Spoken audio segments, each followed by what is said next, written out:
Hello there, another episode of Boise's Bricks and Bits, and today I am going to be looking at Darth Sidious's lightsaber. It is the new Elite Force Elite FX.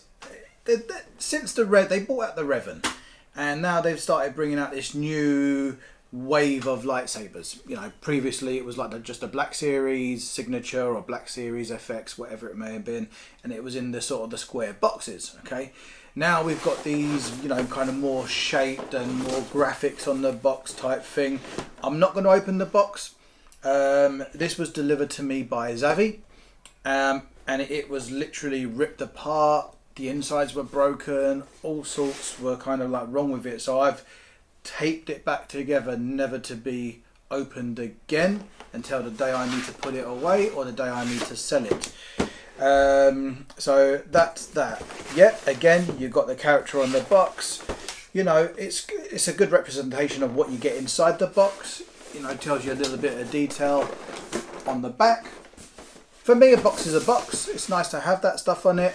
I can't get that excited about it, but at least let me show you what's on the box. I've done that.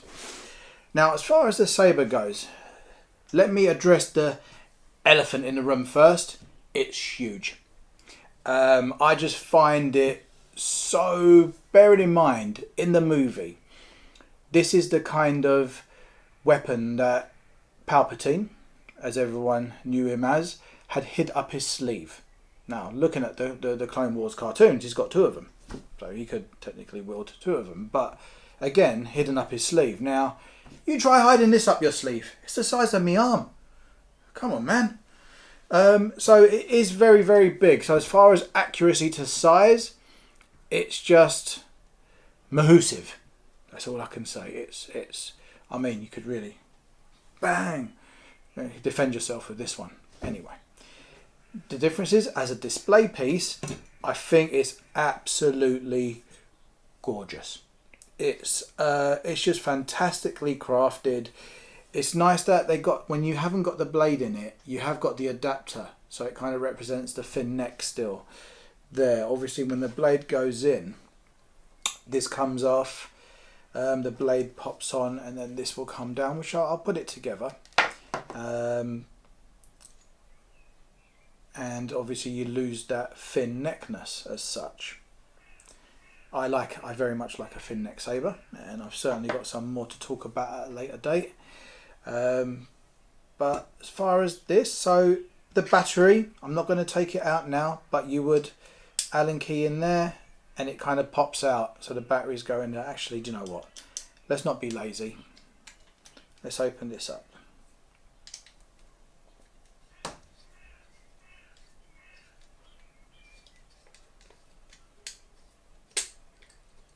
So that's popped open, this comes out.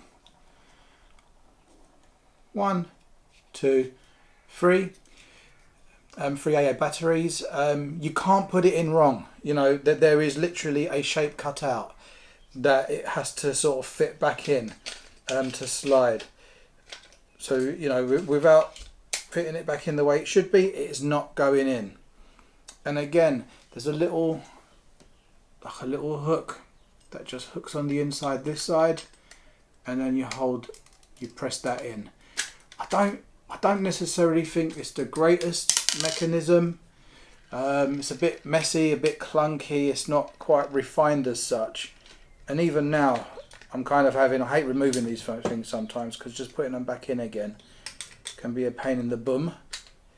But regardless, there you go. It's clicked in. Screw.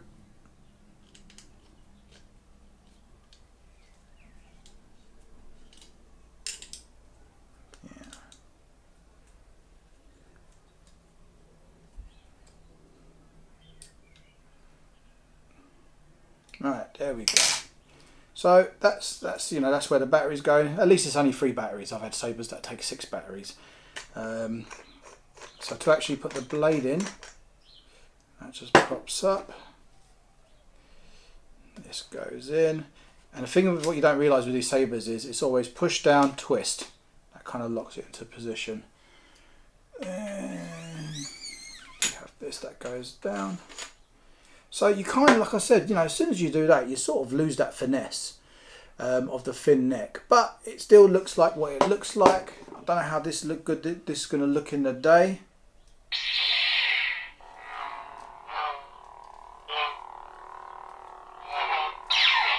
I mean, it certainly feels solid.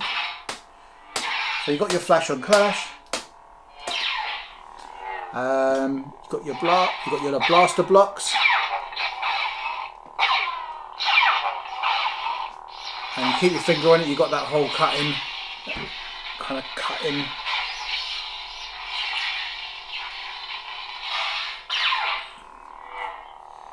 effects. Now, obviously this is on off. It doesn't change colour, this one, as far as I know. On, off. But if you keep your finger on the power button, which is the green one, you've got your lightning effect, like your proper lightning effect, which is actually quite decent. It's not bad at all. So it does have some nice functions to it as far as what it does. You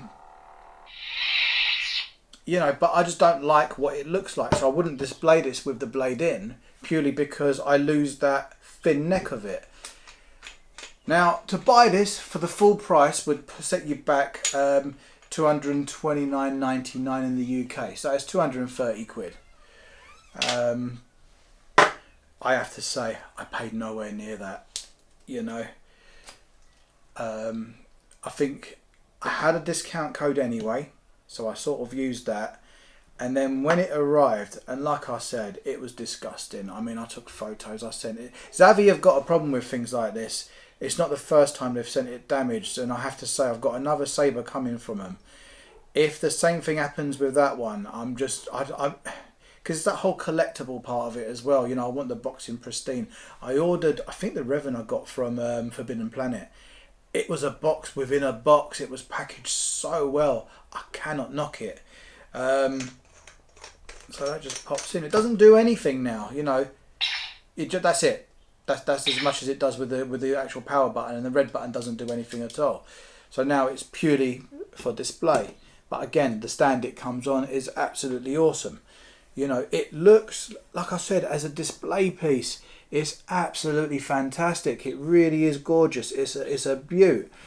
As you know, as a lightsaber, yes, it does. It's got some nice effects. It does do what it says on, you know, it does what it says on the tin. But you know, it's just the size of it. It's just huge. I mean, I don't find a lot of good custom ones around. And to be honest with you, custom ones are getting more. Everything's getting more expensive. To the point, even how the new blade designs, or everything's going NeoPixel, suddenly it's jumped up another $100, $200, or in pounds, whether it's 50 quid, 100 quid, 200 quid. I don't know. I feel like we've come to a point where everyone's trying to get the most effects they possibly can in a lightsaber. I'm not that needy for it. I just like to collect a few sabers from the prequels, the originals. You know, maybe the sequels at some point, or some other new sabers that might come out along the way. But you know, as a collectible, it's gorgeous, it's lovely, it's a good representation, it looks like what it should look like. Definitely once you've got the you know, this kind of bit, but you know, that's obviously to strengthen this as well, so that's partly what that's for. But naturally you lose the thin neckness, which is a shame. But as a display, yeah, look at that, absolutely gorgeous, you know. So I mean, as a collector, I would get this. I mean, if you can get it on sale, I reckon come the end, whether, I don't know, I reckon come the end of the year, possibly Black Friday type times, you never know. Some of the sabers that were being sold for 220, 230 before, they were going for like 120 to 140. So you can wait and get it brand new, quite a good price. Obviously, once they, you know, get retired and the price sort of over time goes up, and that's where you're in the collector's market at that point, or somebody really wants a Saber. Because I swear when I got the Dooku, the original Dookus were going for like 900, £1,000 and that. It's just like, wow. I was quite happy to just get one for 100 and something odd quid, you know.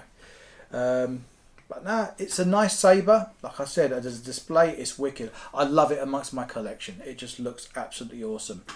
Do I put the blade in? Do you know what? Since I've had it, and I've had it for a few months now, it's the first time I've put the blade back in. The next time will be if I'm going to show somebody who comes around what it does, blah, blah, blah. But apart from that, it generally sits up there as a display piece in all its glory. And do you know what? That's where it looks best. It's just a size thing, you know, apart from that. And I'm not being funny, you can't really duel with these anyway. You whack this a few times, the bulbs go inside, and that's it. It's dead. You know, it doesn't do anything after that. So yeah, that's a little review on the Sidious Saber. It's a nice saber, you know, definitely if you're a collector, I would recommend it. If you want movie accuracy, then don't. You're not going to get that at all. You know, like I said, I mean, I'm not the smallest, like biggest of guys, but I'm not the smallest either. But again, it's kind of like the size of my forearm. So, you know, it's pretty big. When I kind of feel like it should probably be, well, it should just fit in my, you know, I think it should like be about that big. So I think there's like far too much in there, far too much there. But yeah, well, thank you for watching. Please like and subscribe. And apart from that, I wish you all have a nice day.